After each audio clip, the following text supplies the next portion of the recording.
Hey everyone, Web Painting here today, and today I really want to talk about Kingdom Come Deliverance 2, the very immersive, open world, realistic RPG that's being developed by Warhorse Studios. Now, if you've seen my top 10 games that I'm excited for in 2025 video, which you should have, by the way, then you know that I'm pretty excited for Kingdom Come Deliverance 2. The game looks to be an overall vast improvement on just about every aspect from the original.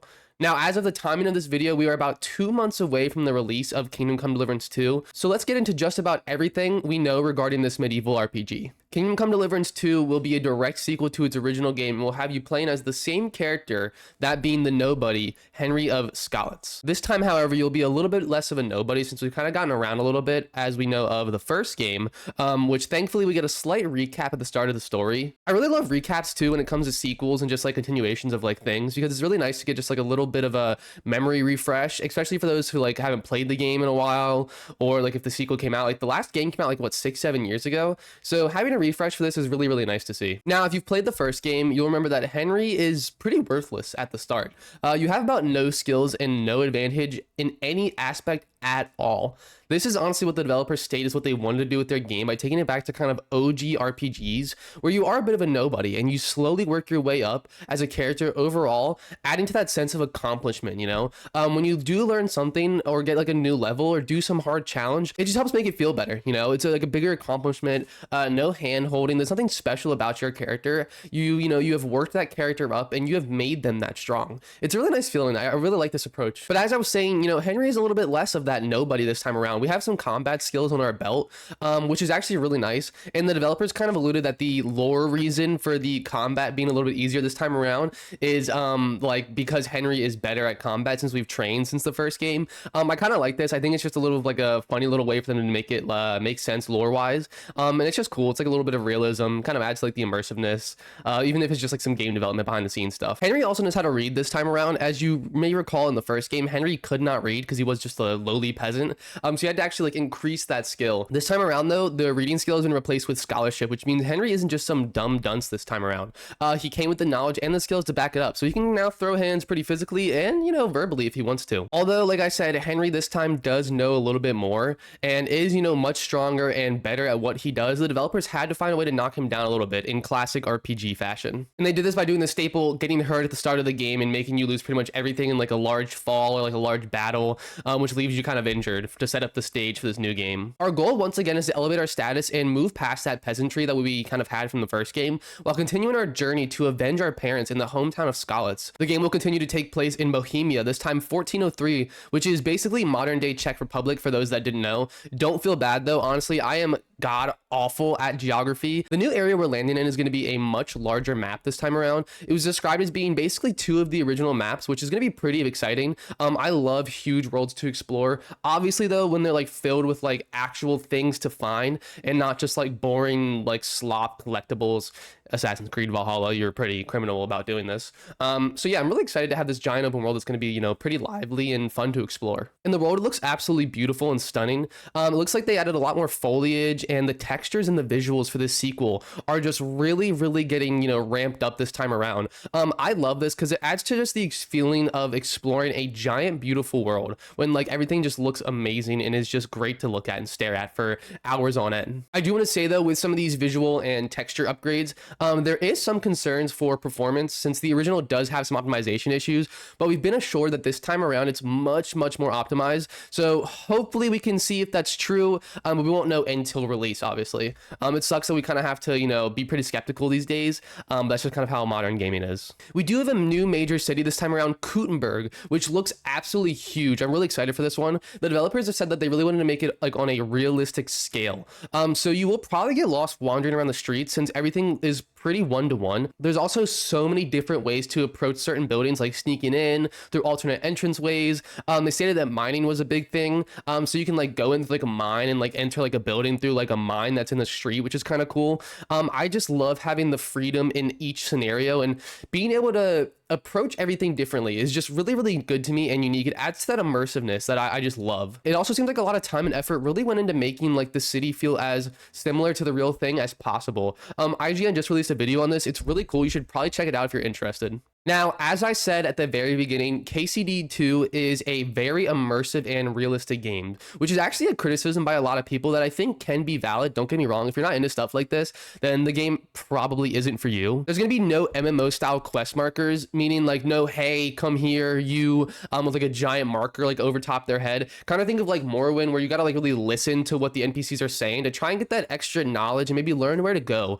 You know, a little bit of treasure could be hidden in what they're saying. And, you know, just finding those little secrets or paying attention to what is being said to you is just going to be super, super important. Now, we do have a quest log, so don't freak out. You know, you won't be like 100% lost trying to figure out where to go next, which, you know, I do love like a nice little balance, you know, because Morrowind, like, you definitely can get lost, right? Trying to figure out where to go next. So I do like that we have a little bit of balance. The quest log kind of giving you some direction of where to go, and like having that little bit of trying to pay attention to the world and just making sure if you listen, you will get rewarded, which I think is just awesome. And personally, I really love this approach to questing. I remember being younger and really liking that I had to talk to like the townspeople in the taverns in Skyrim to see like what little side quests and jobs you can find. I just really think that it's like a fun, immersive way to get new quests and jobs rather than like giant markers being over everyone's head and just like on the world, or just like a quest popping up in your journal randomly just because you, I don't know, like heard or saw something that's just kind of like obvious. You know, I love the having like the immersiveness and the groundedness.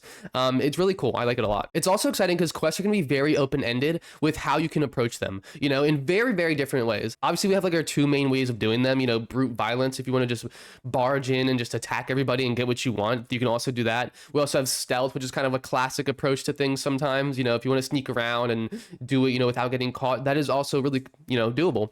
But this time we can also use our words for quests. Kind of like we said, Henry's a little bit of a scholar this time around. He's a little bit smarter. Henry can back himself up in a physical fight and, you know, verbally, like I said earlier. Kind of think of like Baldur's Gate 3 with trying to do like different skill checks with different outcomes, you know, intimidation, persuasion.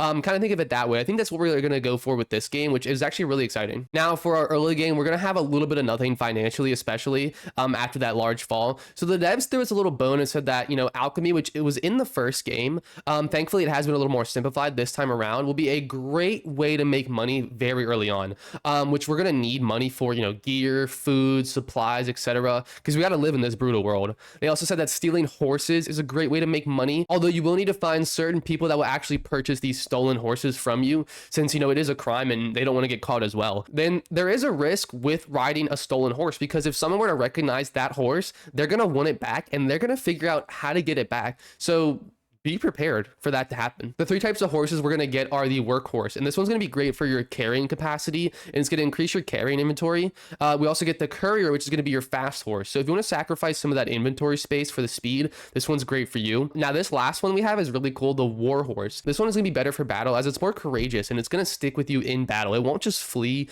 off like loud noises and maybe being hit a few times. It's going to stick with you, you know? Now, horses are going to obviously be very important because with our new huge world, we got to get around somehow. And I feel like walking everywhere would not be super fun. So choose your horse pretty wisely. Now, Henry is also the son of a blacksmith, so we do get a new forging minigame, which is we're gonna have a super realistic and like minimal UI. You're actually gonna have to watch the heat on the blade as like a timer. There won't be like an actual timer. So I'm gonna 100% be forging some like horrible swords before I make anything good. But this is kind of cool because, I mean, if you think about it, like that's pretty realistic, right? You know, you got to figure out, you got to fail to, you know, be good at it. You know, it's really cool. I like that a lot. Now, since this is an RPG game, after all, we're going to have many different approaches to role-playing and many different play styles in a way. Starting the game off, you're going to have a dialogue choice where you get to choose one of 3 different play styles. These are going to help you start the game off with some extra XP points in that play style per se. The first one we have is Soldier, which likes nothing more than to have a weapon in his hand and wear a strong suit of armor. He's also infamous for his short temper.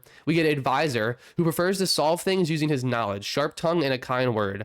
And then lastly, Scout. This one is for the stealth players, likes to hide in the shadows and solve tasks silently, undetected and by stealth. Now, personally, I'm kind of leaning for like a mix between Soldier and Advisor. I'll probably pick Soldier to start off and then try and like build a bit of an Advisor in there. I feel like having like the, you know, sword skills to kind of back up your words is a really cool way to play. Maybe like a commander, like a general type of play style. We'll see what we can do there. These play styles can also factor into your dialogue choices, which there will be plenty of, thankfully. This is honestly music to my ears. I love the freedom so far. It's very promising. Now, your dialogue choices are very important as they can, you know, come back to bite you, because characters will remember what you say. So if you choose to say something like really bold, make sure you remember it, and make sure you remember who you said it to, because it could come back on you. Dialogue is also affected by your appearance, so make sure you dress nicely, and maybe you won't get the same respect if you look like shit. Nobody's gonna want to do deals with someone who looks like they just came from, mud and dirt compared to a high noble. Maybe you'll be able to get more money out of a conversation, or just higher rewards in general. There's also gonna be multiple clothing slots to help you switch between these outfits really quickly and really seamlessly. This is gonna be super nice, because it would be annoying if you had to just kind of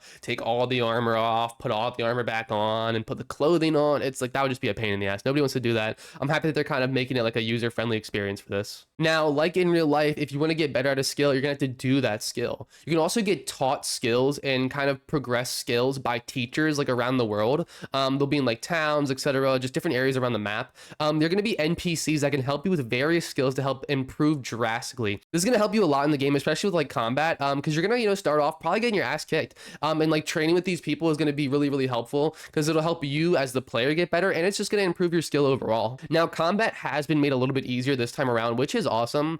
They changed the attack patterns from 5 to 4, getting rid of the stab motion, which has been integrated into combos with like the attacks that make sense with the weapon being used. They're not gonna have like a blunt weapon trying to stab you. It probably just be more like sharp, pointy things and stuff like that. Parrying is also made easier this time around, which is really nice for me to hear, because I am pretty bad at parrying when it comes to games, like when the Souls games and stuff. I am just horrible at parrying. I'm definitely just a roll to win type of guy. Blocking is also now gonna block all attacks that are in front of you instead of having to focus on the enemy that's attacking you. It's gonna be a lot easier and smoother. This is just gonna be really nice.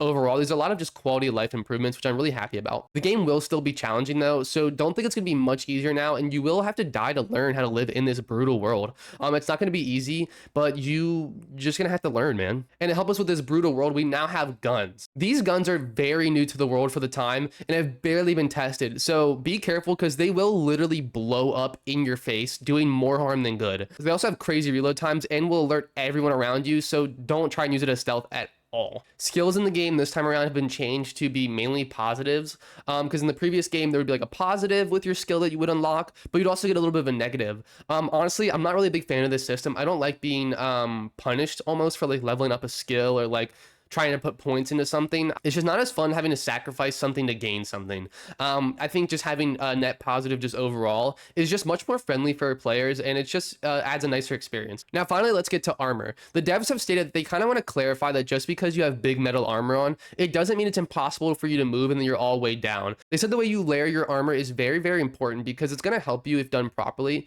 and in battle, it'll allow you to move freely way better, especially with certain skills, obviously. Now, this will vary with types of armor that you're wearing, of course, so you can't be like a walking tank and be super nimble. If you're wearing like some medium armor, and if you have like the right things layered properly and skills done, you can move with a little bit more freedom compared to like wearing just like super, super heavy armor, right? You get lots of options to play with, so I'm super, super excited for that. Now, they've also stated that when you're wearing armor, you will absorb the damage as long as you have stamina. So stamina management is going to be very, very important in this game. If you're wearing armor and then you're out of stamina, you will take damage. Your health bar will go down and you will die. So make sure you're balancing that stamina with the combat, with your defenses. Using that all in one is going to be super, super important. Overall, I am very, very excited for Kingdom Come Deliverance 2.